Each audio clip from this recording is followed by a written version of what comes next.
안녕하세요. 진이의 소리글방 진이 임유진입니다. 네, 늦가을이에요. 10월의 마지막 날도 지난 지 며칠 됐고 이제 정말 가을 막바지입니다. 작년에는 더위가 굉장히 오래까지 지속되다가 음, 잠깐 가을인 듯 했다가 이 좀 더운 듯한 가을 그러다가 또 겨울이 왔는데 올해는 스산하긴 한데 뭐랄까요? 그 더위가 오래 갔다기보다는 그냥 아주 짧게 가을이 온 것 같아요.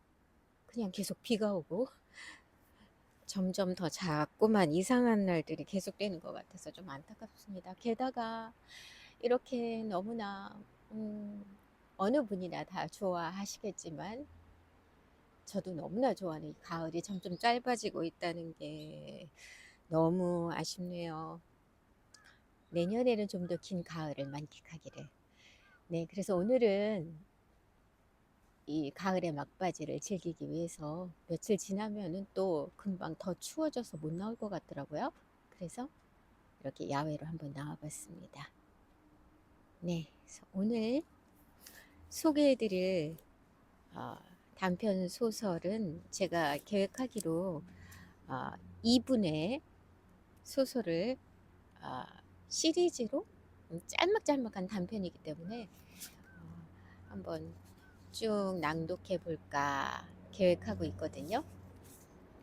누구냐면 너무나 유명한 미국의 단편 소설가이자 작가인 비행기가 지나가네요.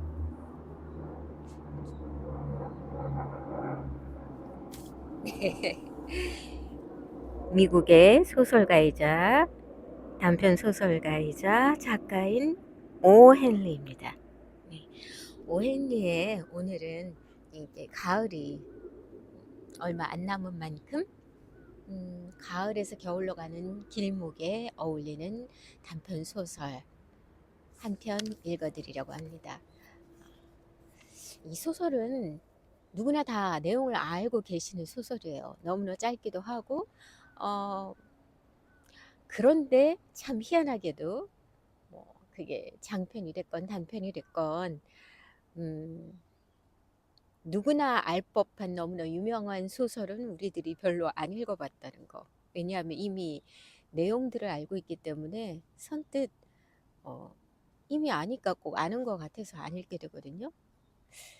아마 이 소설도 그런 류가 아닐까 싶어요. 물론 읽어보신 분들도 계시겠지만 워낙 짧은 단편 소설이고 어릴 적부터 뭐 동화 속에서도 많이 등장을 했었기 때문에 음, 동화에서 읽혀진 것이 그게 원본이 아님에도 불구하고 어, 원본을 읽은 것 같은 느낌이 들거든요.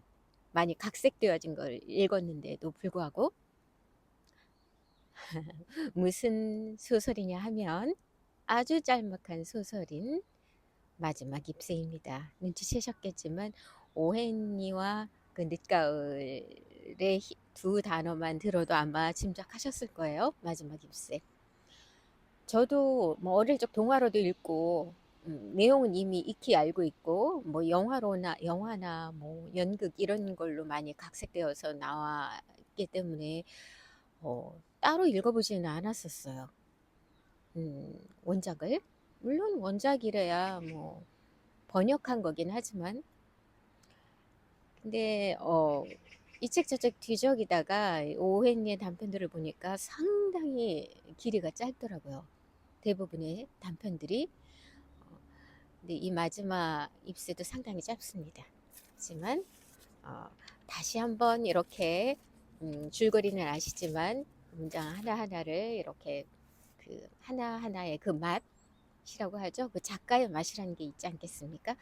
아, 그런 걸 느껴보는 것도 좋겠다 싶어서 이 마지막 잎새 말고도 한 두어 편 더 다음에 이 오헨리의 작품을 읽으려고 하거든요. 자, 그러면은 우선 오헨리에 대해서 뭐 요즘은 챗GPT한테 물어보건 뭐 많은 정보가 있을 거예요.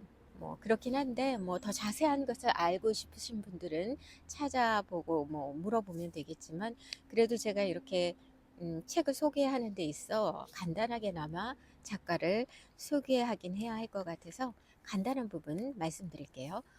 오헨리는요, 원래 본명이 윌리엄 시드니 포터인데 이 오헨리는 필명입니다.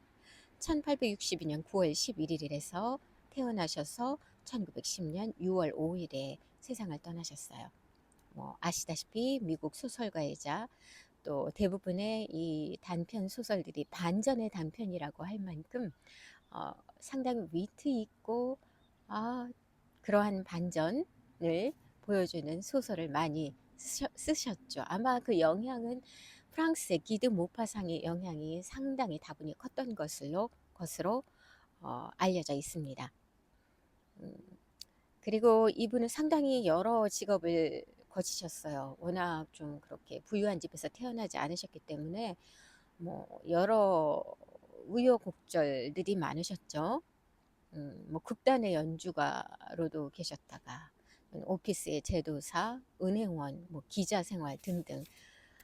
근데 어떻게 작가가 되게 되었는지, 뭐 어떤 계기로 인해서 쓰게 되었는지는 정확하게는 모르지만 아, 아마도 음, 이분이 본격적으로 작품을 많이 쓰기 시작하신 것은 감옥에서였다고 합니다. 다른 게 아니라 은행에 근무 도중에 계산 실수로 아마 고소를 당하셨나 봐요. 어, 그러고 나서 이제 뭐 구금 당했다가 석방 후에 뭐 도피한 도피를 한 후에 뭐 소설을 그때도 쓰셨고 그 전에도 어, 첫 작품인 The Rolling Stones라는 구르는 돌이라는 작품도 쓰셨지만 그렇게 많이 알려지진 않으셨죠. 그런데 5년형을 받고 수감하는 동안에 복역 중에 수많은 단편을 쓰게 되셨던 거예요. 음, 복역 중에 뭔가 굉장히 그 단순한 생활 속에서는 뭔가를 해야 했겠죠. 아, 아마 그때 이렇게 단편을 많이 쓰게 되셨고, 어, 그때 바로 그 오헨이라는 필명으로 단편을 내셨던 것 같아요.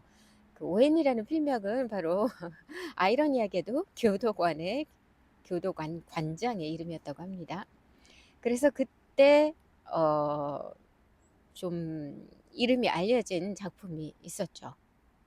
어, 양배추와 왕이라는 작품으로 어느 정도 알려지기 시작했고 그 이후에 어, 상당히 많은 작품을 쓰게 되셨습니다.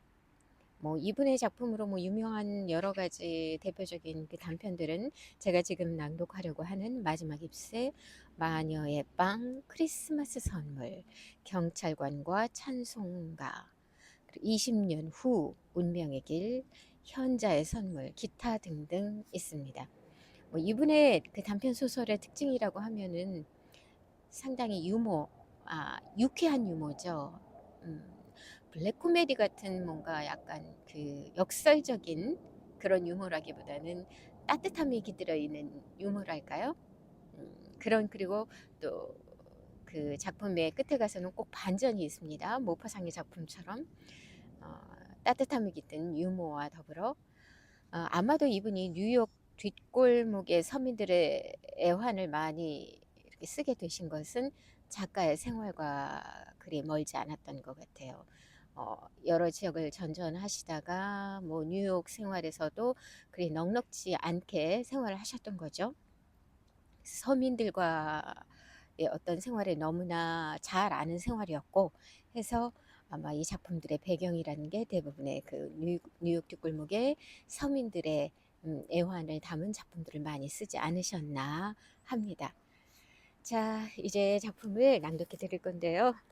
참, 제가 제대로 낭독을 할 수 있을지 모르겠어요, 지금. 안경을 안 갖고 왔더라고요. 가방에 넣었는데 이런 불상사가 있겠습니까? 최대한 아직은 해가 환하니까 그래도 되도록 어, 어떤 감을 잡아서 한번 낭독해 보도록 하겠습니다. 오헨리 마지막 입새. 워싱턴 광장 서쪽은 입구도 좁고 여러 갈래 골목길이 난감하게 뻗어 있다. 사람들은 그곳을 가리켜 플레이스라고 불렀다. 플레이스는 하나같이 기묘한 모퉁이나 곡선을 형성하고 있었다. 하나의 길이 나아가다가 처음의 길과 교차하는 경우도 있었다. 어떤 화가는 이 거리에서 재미있는 사실 하나를 발견했다. 가령 물감이나 종이, 캔버스 대금을 받으러 온 가게 주인이 이 골목에 들어서면 돈을 받아내기 전에 자신이 왔던 길로 되돌아 나가고 있다는 사실을 알게 되리라는 점이다. 그날 이후 낡고 허름한 그리니치 마을에 잡다한 예술가들이 모여들었다. 사람들은 북쪽으로 향한 창과 네덜란드식 지붕 및 다락방과 새가 싼 방을 구하기 위해 골목 이곳저곳을 서성거렸다. 그들은 6번가에서 백납으로 만든 칼이나 간편한 풍로 따위를 두세 개 사가지고 왔다. 이윽고 이곳에 예술인 마을이 형성되었다. 수와 잔시도 그 마을 예술가 가운데 하나였다. 그들은 5월 어느 날 뭉툭한 3층 벽돌 건물 꼭대기에 화실을 얻고 생활했다. 수는 메인주 출신이고 잔시는 캘리포니아주 출신이었다. 두 사람은 8번가에 있는 데모나코 식당에서 우연히 만났다. 가볍게 대화를 나누던 중 두 사람은 예술과 샐러드와 신부, 두루마기 같은 소매가 달린 복장에 대해서 서로 취미가 일치한다는 것을 알게 되었다. 그들은 곧 함께 방을 얻고 동거에 들어갔다. 11월이 되자 전염병인 폐렴이 온 마을을 휩쓸고 지나갔다. 덩달아 의사들도 바빠졌다. 사나운 파괴자는 빈민가를 대담하게 활보해 많은 희생자를 발생시켰다. 비좁고 이끼 낀 플레이스의 미로 곳곳에서 환자들의 신음이 울려 퍼졌다. 폐렴씨는 아무리 생각해도 기사도를 아는 노신사라고는 할 수 없었다. 캘리포니아주의 부드러운 바람 속에서 자란 연약한 잔씨도 그만 폐렴의 희생자가 되었다. 잔씨는 페인트를 칠한 철제 침대에서 거의 꼼짝하지 않고 누워 지내야 했다. 잔씨에게 있어 유일한 낙은 조그만 네덜란드의 유리창 밖으로 이웃 벽돌집 벽을 쳐다보는 일이었다. 어느 날 아침에 의사가 잔씨를 방문했다. 의사는 잔씨를 이리저리 진찰하더니 수를 복도로 불러냈다. 살아날 가능성은 거의 희박해. 한 10%쯤 될까? 의사는 담담하게 말했다. 10%는 뭘 뜻하나요? 수는 어두운 얼굴로 물었다. 살아야겠다는 정신력이지. 그녀는 자신이 영영 낫지 않을 것이라고 생각해 생을 단념하고 있어. 뭐 좋은 방법이 없을까요? 힘이 미치는 데까지 서로 노력해 봐야지. 일단은 환자가 희망을 잃지 않도록 주의를 기울여야 해. 수는 의사가 돌아간 뒤 화장실로 가서 1번째 종이 냅킨에 흠뻑 젖을 정도로 울었다. 잠시 후 그녀는 냉정을 되찾았다. 죽어가는 잔씨를 위해 무슨 일이든 해야 했다. 그녀는 화판을 겨드랑이에 끼고 휘파람을 불며 잔씨의 방으로 들어갔다. 잔씨는 창을 바라보며 조용히 누워 있었다. 수는 화판을 반듯하게 놓고 한 잡지사에서 의뢰받은 사파를 그리기 시작했다. 그녀가 그리는 것은 소설 중간에 들어갈 그림이었다. 잡지에 연재 중인 그 소설의 주인공은 아이다호의 카우보이였다. 수가 주인공의 화려한 승마복과 모노클, 렌즈가 하나뿐인 안경을 그리고 있을 때 낮게 중얼거리는 소리가 들렸다. 수는 얼른 일어나서 침대로 다가갔다. 잔씨, 무슨 일이야? 잔씨는 눈을 동그랗게 뜨고 창밖을 내다보며 숫자를 거꾸로 세고 있었다. 12, 11.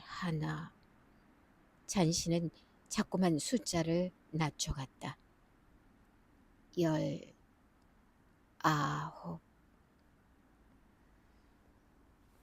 수는 무슨 일인가 싶어 창밖을 내다보았다. 뭘 세고 있는 것일까? 인기척 없는 쓸쓸한 앞마당과 20피트쯤 떨어진 이웃 벽돌집의 벽이 눈에 들어왔다.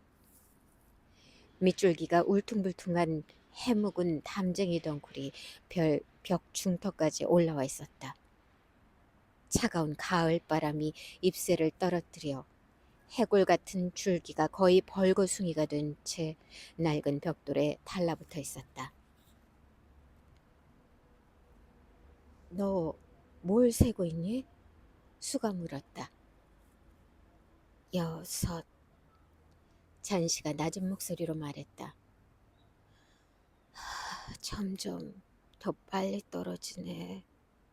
사흘 전에는 100개쯤 있었는데 다 세느라 머리가 아팠지. 하지만 이제는 쉬워. 또 하나 떨어지는구나. 5 남았다. 뭐가 5이란 말이니? 응? 나한테도 가르쳐 줘.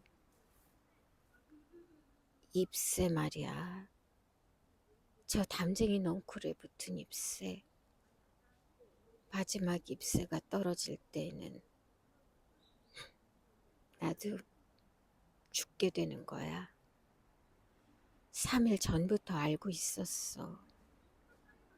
물론 의사도 그렇게 말했겠지. 그런 바보 같은 얘기가 어딨니? 수는 말도 안 된다는 것처럼 강경하게 부인했다. 철지는 담쟁이 잎새하고 네가 병이 나는 것과 무슨 상관이 있니? 너는 저 담쟁이에 홀딱 반한 모양이구나. 바보 같은 소리는 하지 마. 의사 선생님이 아침에 그러더라. 병이 나을 가능성이 90%에 가깝다고. 자, 기운 내야지. 수프라도 조금 먹어봐. 그리고 내가 그림을 그리게 해줘. 빨리 그려다주고 돈을 받아서 환자를 위해서는 포트와인을, 식욕왕성한 나를 위해서는 폭찹을 사와야겠으니까. 잔씨는 여전히 창밖을 내다보면서 말했다. 또 하나 떨어졌네. 아니, 수프도 먹고 싶은 생각이 없어. 앞으로 겨우 4개. 어두워지기 전에 마지막 하나까지 떨어지는 걸 보고 싶어. 그러면 나도 가는 거야. 잔시 내가 일을 끝낼 때까지 눈을 감고 창밖을 내다보지 않는다고 약속하지 않겠니? 그림을 내일까지 갖다 줘야 해. 저쪽 방에서 그리면 안 될까? 잔시가 냉정하게 물었다. 네 옆에 있고 싶으니까 그렇지. 수는 잔시의 이마를 쓰다듬었다. 마지막 잎새가 떨어지는 걸 보고 싶어. 그걸 기다리는 것도 힘이 드네. 내가 매달려 있는 곳에서 손을 떼고 어딘지 모르지만 뚝 떨어져 가고 싶어. 저 가엾은 철진한 잎새처럼.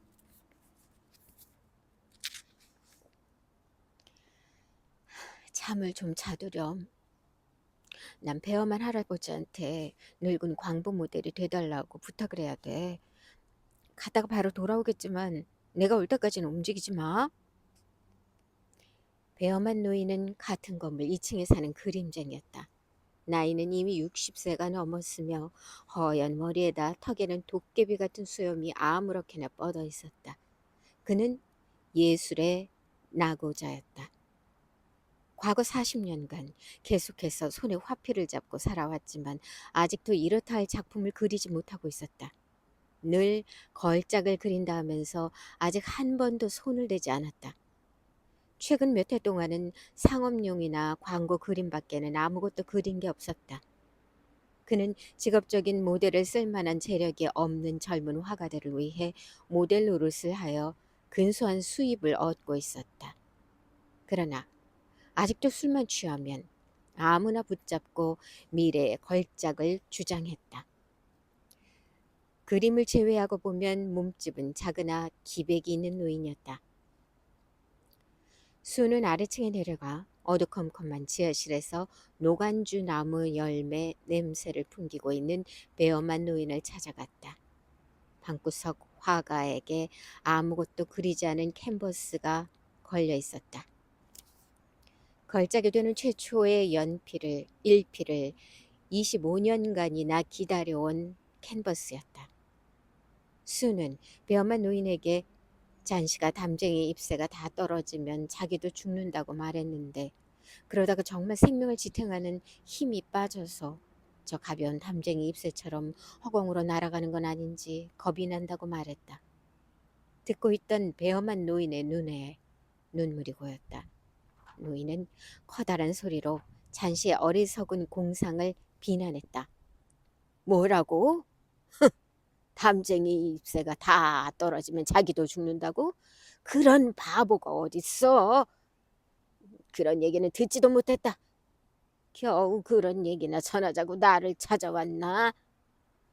수는 배엄한 노인에게 늙은 광부의 모델이 돼달라고 부탁했다.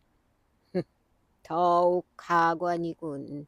나더러 폐인이 된 늙은 광부의 모델이 되라고. 왜 하필이면 그런 게 되라는 거야? 딱지색인 걸.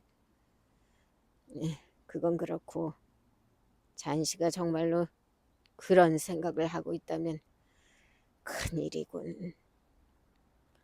아주 낙담하고 있어요. 열이 높으니까 기분이 들떠서 자꾸 이상한 생각이 드나 봐요.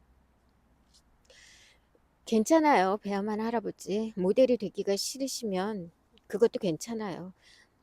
하지만 할아버지는 정말 기분이 오락가락해서 믿을 수가 없군요. 배엄한 노인은 더욱 소리를 높여 절규했다. 내가 언제 모델이 안 된다고 했나?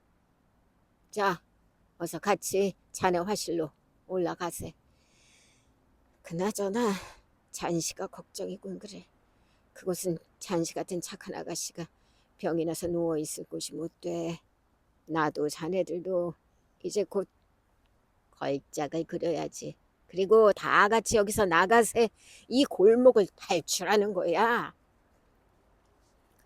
두 사람은 3층으로 올라갔다. 잔시는 잠이 들어 있었다. 수는 차양을 내리고 배엄한 노인에게 손짓으로 옆방으로 가자고 했다. 두 사람은 거기서 착잡한 기분으로 창밖을 내다보았다. 담쟁이 동굴은 정말로 잎새가 몇 개 남아있지 않았다. 두 사람은 잠시 동안 말없이 얼굴을 마주보았다. 시간이 흐르자 차가운 비가 내리기 시작했다. 배엄한 노인은 낡아빠진 파란 셔츠를 입은 뒤 바위 삼아 냄비 위에 걸터 앉아 늙은 광부 포즈를 취했다. 이튿날 아침 수는 눈을 뜨자마자 잔시의 방으로 갔다. 잔시는 생기 없는 눈을 동그랗게 뜬 채 내려진 초록색 차양을 쳐다보고 있었다. 커튼을 올려줘. 밖을 보고 싶어. 잔시는 나지막한 소리로 말했다. 수는 어쩔 수 없이 부탁을 들어주었다. 한데 이게 웬일일까? 밤새 쉬지 않고 사나운 비바람이 휘몰아쳤는데도 담쟁이 덩굴에는 잎새 하나가 여전히 달라붙어 있지 않은가. 그것은 넝쿨에 달린 마지막 잎새였다. 잎새 아래쪽은 거무스름한 초록색이고 가장자리는 노랗게 물들어 있었다. 그 마지막 잎새는 땅에서 20피트쯤 올라간 줄기에 용감하게 매달려 있었다. 마지막 한 잎이네. 잔시가 말했다. 마지막 한 잎. 밤사이에 꼭 떨어질 줄 알았더니 용케 견뎠네. 오늘은 떨어지겠지. 그리고 나도 같이 죽어가겠지. 멀고 먼 신비의 여행을 떠날 준비를 하는 사람처럼 그녀의 표정은 고요했다. 이제 달랑 잎새 하나가 남지 않았는가. 그녀를 이 지상에 연결시키고 있던 모든 인연이 하나하나 풀어짐에 따라 공상이 더욱더 그녀의 마음을 지배하는 모양이었다. 하루가 지나고 황혼이 다가왔다. 그런데 마지막 남은 담쟁이 잎새는 여전히 벽에 의지한 채 달라붙어 있었다. 황혼 속에서도 뚜렷하게 보였다. 이윽고 어둠이 덮쳐오면서 다시 또 북풍이 휘몰아치기 시작했다. 비는 계속해서 창을 두드렸다. 빗방울이 낮은 네덜란드식 처마에서 연신 흘러떨어졌다. 날이 새자 잔시는 또 차양을 올려달라고 졸랐다. 담쟁이 잎새는 역시 그 자리에 있었다. 잔시는 누운 채 오랫동안 그것을 쳐다보았다. 그러다가 가스난로 위에 놓인 냄비 안에 닭고기 수프를 휘젓고 있는 수를 불렀다. 내가 잘못 생각했었나 봐. 잔시가 말했다. 뭐를? 뭔지 모르지만 저기에다 마지막 잎새 하나를 남겨둬서 내 생각이 잘못이라는 걸 가르쳐 주려고 하는 모양이야. 이젠 알겠어. 죽기를 원한다는 건 일종의 죄악이야. 자, 수프를 조금 줘. 밀크에 포도주를 탄 것도, 그리고 베개를 두세 개 등에 받치고 앉아서 네가 아침 차리는 걸 보고 싶어. 1시간쯤 지난 후 잔시가 말했다. 언젠가는 나폴리만을 그릴 수 있을 것 같아. 오후에 의사가 찾아왔다. 의사가 돌아갈 때 수는 구실을 만들어 복도에 나왔다. 많이 좋아졌군. 이젠 희망이 반반이라고 할까? 의사는 수의 손을 잡고 말했다. 간호만 잘하면 당신이 이길 거야. 난 아래층에 가서 새로 발생한 환자를 봐야 돼. 베어만이라는 사람인데 그 역시 폐렴이야. 나이도 많고 몸도 약해. 갑자기 병이 난 모양인데 글쎄 어려울 것 같군. 그러나 좀 편하게 누워있도록 오늘 입원을 시킬 작정이야. 그날 오후 잔시는 침대에 누운 채 파란 털실로 별로 필요하지도 않을 것 같은 목도리를 뜨고 있었다. 그때 수가 와서 그녀를 끌어안았다. 네게 할 얘기가 있어. 말해봐, 수. 배엄만 할아버지가 오늘 폐렴으로 돌아가셨어. 어제 아침에 관리인이 할아버지 방에 가보니까 신음을 하고 있더라. 구두를 신은 채 누워 있었는데 옷이 모두 젖어서 온몸이 얼음처럼 차갑더래. 그렇게 비바람이 사나웠던 밤에 어디를 갔다 왔는지 아무도 몰랐다나. 그런데 아직도 불이 켜져 있는 랜턴, 헛간에서 끌어온 사닥다리, 화필 두세 자루, 그리고 초록색과 노란색 물감을 녹인 팔레트가 방 안에 흩어져 있더라는 거야. 창밖을 봐. 저기 벽에 붙은 담쟁이의 마지막 한 입술을. 바람이 부는데도 꼼짝도 안 하잖아. 전혀 흔들리지 않아, 잔시. 저게 바로 벼만 할아버지의 마지막 걸작이었던 거야. 마지막 잎새가 떨어질 그날 밤, 할아버지는 벽에다 새 잎새를 그리고 있었던 거라고.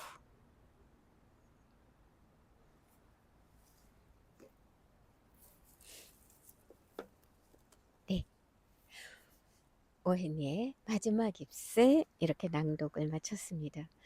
제가 안경을 안 가져와서 잘 좀 희미해서 걱정을 했는데 어떻게 그래도 그냥 가까스로 읽었습니다. 다시 들어가서 안경을 가져오기에는 좀 거리가 있어서. 콧물이 나오네요. 아무리 오늘이 좀 날씨가 그래도 좀 따뜻한 날이라지만 그래도 좀 가을 공기가 차갑긴 했나 봐요. 네, 이제 조금 있으면 독감의 계절이 오고 있습니다. 여기 지금 잔씨도 폐렴에 걸려서 어, 결국은 걸려서 병중에 있었고 그 마지막 걸작을 남긴 분도 결국은 감기로 인한 폐렴이었죠. 네, 어쨌든 음, 건강에 이제 겨울로 가는 음, 어귀에서 건강에 조심해야 될 시기가 도래했습니다. 아, 여러 뭐 구독자분들이나 아니면 이 동영상을 무심코라도 클릭하셨던 분들, 음, 제가 잠시 공원에 나와 이 가을 풍경을 배경으로 낭독을 해드렸는데 어떠셨나 모르겠어요. 이 가을 정치가 그렇게 오래 가지는 못할 것 같아요. 이 늦가을 정치가 남은 기간이라도 되게 짬을 내서 바깥 야외로 나가서 나들이 가시는 것도 좋을 것 같고요. 저도 가능하면 이렇게 좀 바깥 볕과 공기를 좀 흠씬 이 햇빛이 있는 볕이 좋은 그 시간대에 어, 자주 나와 보도록 해야겠습니다. 요즘 12시에서 한 3시 정도 시간이 지나고 나면 이제 좀 볕은 한풀 굉장히 많이 꺾이더라고요. 참 아쉽게도 볕이 환한 시간이 짧은 것 같습니다. 자, 이렇게 헨리의 마지막 잎새 낭독해 드렸고요. 뭐 특별하게 뭐 감상이랄 거는 말씀드리지 않을게요. 그냥 문장 하나 그냥 아는 내용이기 때문에 그냥 문장 하나하나에 집중해서 음, 아, 그냥 어렵지 않은 그런 문장들이 자연스럽고 유머러스하게 넘어가는 그 부분들에 좀 집중해서 음, 귀 기울여 들으시면 좋을 것 같고요. 다음번에 또 짧지만 명작 오웬의 작품 또 수일 내로 다시 가지고 찾아뵙도록 하겠습니다. 그럼 오늘 하루 포근한 가을 정취를 만끽하시는 하루를 보내시길 바라며 구독, 좋아요, 알림 설정 잊지 마시고요. 지니의 소리글방 지니 임유진이었습니다. 안녕히 계세요.